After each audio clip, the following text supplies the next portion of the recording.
But first, we go stateside, where a clinical trial of a vaccine to protect against the coronavirus begins today. Citing public health officials, the Associated Press reported it would take from a year to 18 months to fully validate any potential vaccine. The report also stated that 45 young and healthy volunteers will be tested with varying doses of the vaccine shots. Both New York City and Los Angeles have shut down bars, restaurants and other public places, while in Las Vegas, MGM resorts have closed casinos and hotels until further notice. Meanwhile, Italy suffered a spike in coronavirus deaths with 368 fatalities, the most there in a single day. It also brings the total death toll in Italy to over 1,800. Italy currently has close to 25,000 confirmed cases. The Vatican took the drastic step of cancelling Easter week celebrations that were to begin on April 5th. France and Spain have also joined Italy in imposing lockdowns on tens of millions of people to curb the virus spread.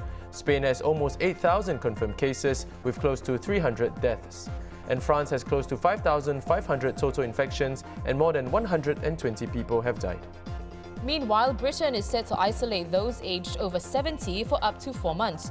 The government will also force people into quarantine if they are diagnosed with the coronavirus.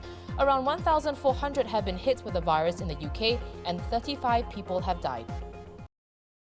The Straits Times Deputy Foreign Editor Bhagyashree Garekar joins us now to share more on the situation in the UK. So Bhagya, Lawrence Wong said yesterday that countries like the UK have abandoned any measure to contain or restrain the virus. How does the UK's approach compare to other places that have similar infection rates? Okay, so I have the latest figures for you. Basically, in UK you have 35 deaths and 1,400 cases. In Italy, you have 1,800 deaths, 24,000 cases. So, these are different stages of the epidemic, it looks like.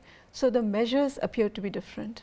In Italy, we saw really stringent measures. The entire country basically is in a lockdown. So you've had all the shops closed, you have only the groceries and I think the pharmacies which are open. You have people confined at home, all the schools, universities closed. That's the situation in Italy. Whereas in UK, I think they have the kind of measures in place which we've seen in Singapore in the earlier phase of the epidemic. So you have things like people being told to be careful about their personal hygiene, stay at home if you're not well, and things of that sort, which we've seen here in Singapore as well. We have not seen the kind of things you're seeing elsewhere in Europe. You're not seeing a ban so far in mass gatherings. Yep. You are seeing some stray, school closures in the UK, some stray pub closures, but not nationwide measures. I think what would qualify as stringent is something that's been talked about, but only talked about, not enforced. So this is the health secretary basically saying that for people who are over 70, and these are people who are vulnerable, right? Yes. So for them, they are looking at home isolation. But then again, this is not enforced. At the moment, it's social distancing which is enforced. Yes. So yes, you can see the measures are really quite different. It's a good sign that, because initially the government was advocating a herd immunity tactic, but it's a good sign that they're moving away from that. Well, actually, that's a bit controversial. They've said that they never at any point did talk about herd immunity. So the controversy basically is that herd immunity is the kind of thing that applies if you have a large part of the population which is somehow immune to it. And that happens if vaccination is in place. Whereas you have people who are, say, in the older category and who will not have that kind of immunity. And that's why you choose to, isolate them or cocoon them, as they say. But UK officially has not said they will look at herd immunity. I know that's been discussed and several British papers have talked about it, but officially that's not their policy. I see. Well, we know that from 11:59 p.m. tonight, all travellers entering Singapore with recent travel history to the UK, among other countries, within the last 14 days will be issued with a 14-day stay-home notice. What does this mean for Singapore students in the UK, whether you're full-time or on exchange?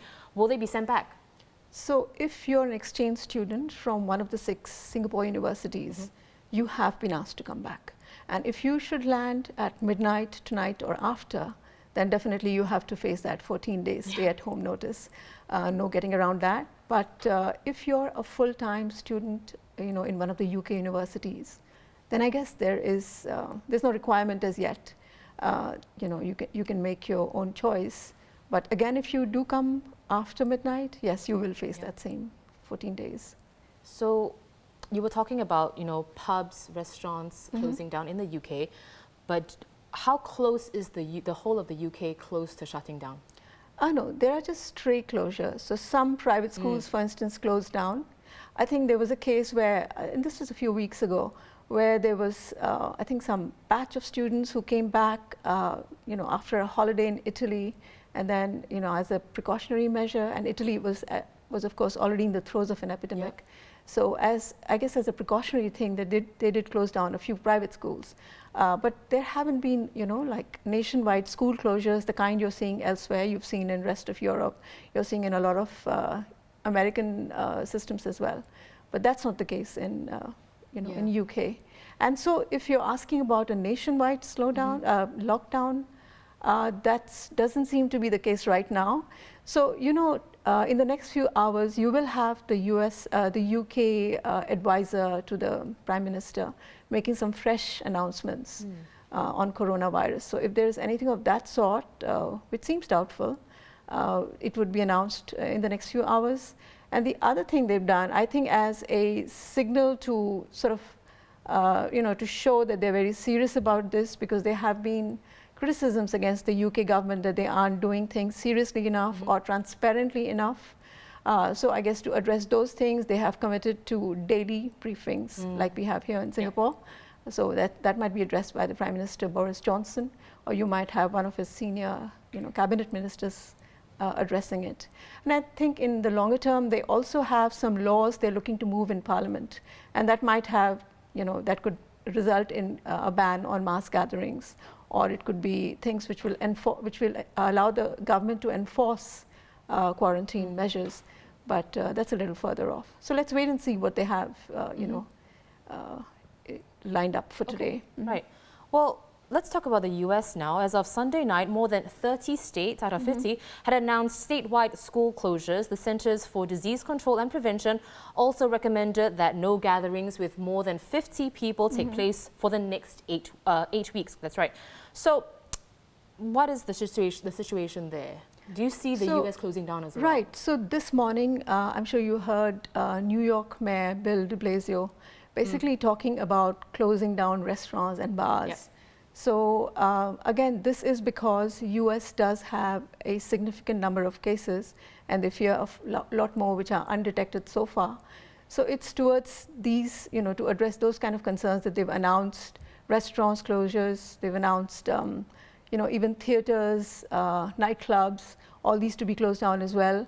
And I think the bigger one, and especially for parents, would be the schools. Yep. So you have New York, which is one of the biggest public school systems in America. They have like 1 million students, and they will have to be staying home, I think, for a month at least.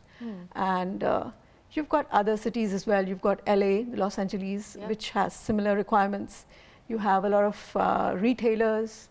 I think if you were to stop by in Starbucks, you couldn't sit in and sip coffee anymore. You would have to take it away. So those kind of requirements have come into place as, the worry about it is growing quite a bit. Right. Well, thank you so much for coming on to tell us more. That was Bhagyashree Garekar, who's Deputy Foreign Editor at the Straits Times. We want to hear from you as well. Do comment below on what you think other countries are doing to slow the spread of COVID-19.